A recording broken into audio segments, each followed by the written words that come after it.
So, ayan nga guys, nandito nga ako sa, sa magiging room ni Nathaniel. Pag nandito kami sa baba. Pero syempre kasama namin siya sa kwarto. Pero just in case, tatambay kami hihiga. Ito yung may kama. Syempre dream niya yan. Tapos may aircon. Etong crib na niya yan, temporary lang yan. Hindi yan talaga yung mismong crib niya kasi bumili ako sa IKEA. Tapos ito, meron siyang mga cabinet. Nilabhan na yung mga damit. Ayan. O, diba?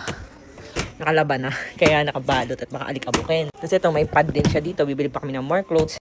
Ito naman is yung mga bote-bote chupod. Lagay ng gatas. Ayan. Tapos meron ditong pang-pump. Ayan. Tapos dito, another mga bottle panlinis. Ito mga essentials niya. Ito naman mga wipes. Ayan. Tapos meron din siya ditong ganito. Electric fan na shala-shala and humidifier and basket. Ayan. Meron din siyang ganyan. Ayan. Lagay ko daw asawa ko dyan, sabi niya.